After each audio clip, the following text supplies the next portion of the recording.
चींटी और कबूतर की कहानी। एक जंगल था। उस जंगल में एक नदी था और उस नदी के किनारे एक पेड़ था। उस पेड़ पे एक कबूतर और नीचे एक चींटी रहते हैं। कबूतर सुबह सुबह ही आहार के लिए उड़ती हुई जाती थी। चींटी भी उसके पहचान की जगहों में घूमकर आहार कमाती थी। फिर शाम तक वे दोनों वापस लौटकर पेड़ पे कबूतर और नीचे चींटी सोते थे। अचानक एक दिन वह चींटी की पैर फिसलकर नदी में गिर गई। नदी का बहना ज्यादा होने के कारण वह चींटी कितनी भी कोशिश करने पर भी बाहर नहीं निकल पाई। पानी की लहरों में इधर उधर जाने लगी।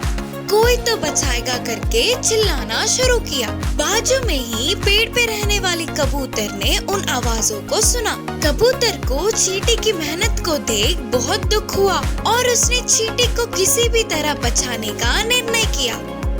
कबूतर ने तुरंत पेड़ के पत्ते को काटकर पानी में चींटी के पास गिराया। फिर चींटी धीरे धीरे से उस पत्ते पे चढ़ी। पानी के लहरों से वह पत्ता किनारे पर पहुंचा। पत्ते की मदद से किनारे पर पहुंचने वाली चींटी बार बार बच गई करके चैन की सांस ली। फिर चींटी ने कहा, दोस्त, तुम्हारी मदद के लिए धन्यवाद। किसी न किसी दिन मैं भी तुम्हारी मदद करके एहसान चुका लूंगी। कुछ दिनों बाद आहार के लिए घूमने वाली चींटी को एक शिकारी दिखा। उस शिकारी को आते ही पेड़ पे कबूतर दिखी तो तुरंत उसे मारने के लिए निशाना लगाया। यह देखने वाली चींटी अब थोड़ी सी भी देर ना करते हुए उस शिकारी के पैर पे काटा। इससे उसका निशाना चूक गया। कबूतर शिकारी को देखते ही झट से उड़ गई और अपने प्राणों को बचा लिया। कबूतर के उड़ जाने से चींटी खुश हुई। फिर चींटी और कबूतर दोनों मिले और कबूतर ने कहा, दोस्त, उस शिकारी से मुझे बचाने के लिए तुम्हारा धन्यवाद। तब से चींटी और कबूतर अच्छे दोस्त बन गए। इस कहानी की शिक्षा है कि हमें जरूरत पड़ने पर मदद लेना ही नहीं बल्कि वापस मदद करना भी चाहिए। होशियार खरगोश। एक घने जंगल में एक क्रूर शेर था। वह शेर बहुत ही शक्तिशाली और घमंडी था। अपनी भूख को मिटाने के लिए दिखने वाले हर जानवर को मार के खा जाता था। इससे जंगल के सारे जानवर शेर के नाम से ही डर के कांप जाते थे। अब ऐसे ही चलता रहा तो जंगल में कोई भी जानवर नहीं बचेगा। डरने लगे। फिर एक दिन सारे जानवरों ने इस समस्या पर चर्चा किया और शेर के साथ बातचीत करने का निर्णय किया। शेर से दोस्ती का हाथ बढ़ाते हुए एक समझौते पर पहुंचकर इस समस्या का समाधान करने की सोचे। एक दिन एक बड़े से पेड़ के नीचे इकट्ठा हुए। चर्चे में हाजिर होने के लिए सारे जानवरों ने शेर को न्योता दिया। चर्चों में जानवरों की तरफ से बंदर ने कहा, महाराज शेर, आप हमारे राजा हो और ये हमारा सौभाग्य है। आप इस चर्चे में आए हैं। हम बहुत खुश हुए। बस करो तारीफें। पहले ये बताओ कि ये चर्चा किस लिए करके गरजते हुए पूछा।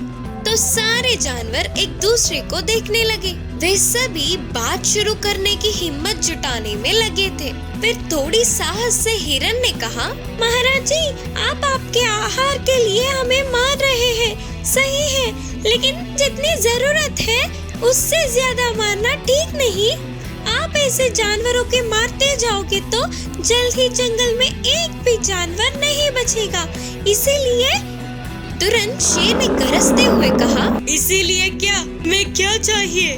हम सब ने अब तक इस समस्या पे चर्चा किया और इसका समाधान भी सोचा है। फिर शेर ने पूछा, क्या है वो समाधान? तब हाथी ने कहा, आपकी गुफा में हर रोज एक जानवर को भेजने का निर्णय किया। ऐसे आप आपके पसंद से मार के खा सकते हो और आपको शिकार करने की तकलीफ भी नहीं होगी। तब इस समझौते को शेर तुरंत मानते हुए कहा, ध्यान रहे, जानवर ठीक समय पर मेरे पास पहुंच जाना चाहिए, नहीं तो मैं तुम सबको मार दूंगा। बोलकर चेतावनी देकर चला गया शेर। उस दिन से हर दिन एक जानवर को शेर के आहार में भेजा गया। शिकार करने की जरूरत ना पड़ते हुए हर रोज उसके पास आहार पहुंच जाने पर शेर भी बहुत खुश था। ऐसे दिन बीतते गए तो इस बार शेर के गुफा में जाने की खरगोश की बारी आई। खरगोश बहुत होशियार थी। वह जाते जाते खुद को ही नहीं बल्कि जंगल के सारे जानवरों को बचाने की योजना बनाने में लगी थी। इतने में रास्ते के कुएं को देखते ही उसे झट से एक उपाय मिली और वह जानबूझ के ही शेर के पास समय से देर पहुंची। तब तक भूख से तड़पने वाला शेर को आहार में एक छोटी सी खरगोश को देख उसे बहुत गुस्सा आया तो सभी को मार दूंगा बोलते हुए गरजा। तुरंत खरगोश ने कहा, महाराज, आपके आहार में 10 खरगोशों को भेजा था, लेकिन सारे खरगोश को बीच रास्ते में ही एक दूसरे शेर ने मार दिया। वही इस जंगल का राजा है करके भी बोल रहा है, गरज रहा है। मैं अकेली सुरक्षित इधर पहुंचने के लिए कैसे भी करके बच के निकल आई करके बोली खरगोश।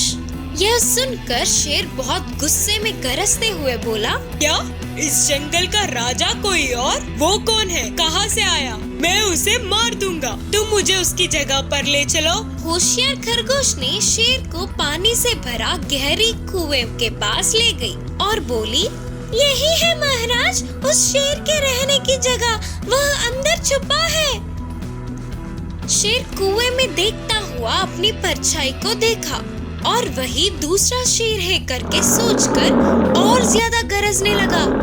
तो पानी में परछाई वाला शेर भी एक समान गुस्से में था। फिर उसे मारने के लिए गरजता हुआ शेर कुएं में कूद गया और क्या था, शेर गहरे कुएं में डूबकर मर गया। होशियार खरगोश खुशी से बाकी जानवरों के पास लौट के पूरी बात का विवरण किया। इससे सारे जानवर बहुत खुश हुए। खरगोश की होशियारी की भी बहुत तारीफ किया। ऐसे उस शेर का पीछा छूटने पर जंगल के सारे जानवर खुशी खुशी जीने लगे। इस कहानी की नीति है कि शरीर के बल पे बुद्धि का बल भारी पड़ता है। प्यासा कौवा। एक जंगल में एक कौवा रहती थी। वह बहुत दूर के दोस्त से मिलने उड़ते हुए जा रही थी। ऐसे थोड़ी दूर जाते ही कौवे को बहुत प्यास लगी। वे शायद गर्मियों के मौसम थे। कितना ढूंढने पर भी उसे पानी कहीं भी नहीं दिखे। ऊपर से बहुत ज्यादा गर्मी थी। बहुत प्यास लगी है और यहाँ कहीं एक बूंद की भी पानी नहीं दिख रहा। अब मैं क्या करूँ? बोलते हुए कौवा प्यासा ही आगे बढ़ने लगी। उधर के नदी, तालाब, कुएं सारे सूखे हुए दिखे। कौवा इधर उधर उड़ती हुई पानी को ढूंढ रही थी। कुछ दूर में उसे एक घर दिखा तो वह तुरंत उड़कर उस घर गई और बोली, लगता है कि घर में कोई नहीं है। कम से कम यहाँ तो मेरी प्यास बुझेगी ना। बोलते हुए आसपास पानी के लिए देख रही थी। कुछ ही दूर में कौवे को एक घड़ा दिखा। इधर कोई घड़ा है, उसमें पक्का पानी होगा। सोचकर खुशी से पानी पीने के लिए घड़े के पास गई और घड़े में घुसकर देखी तो उसे पानी पीने नहीं आ रहा था क्योंकि पानी बहुत अंदर तक थे। इससे कौवा नीचे की पानी कैसे पिए करके सोचने लगी। कुछ तो उपाय सोचना ही होगा। सोचते हुए आसपास देखी तो उसे पास ही कुछ पत्थर दिखे। उन पत्थरों को देखते ही उसे एक उपाय सूझी।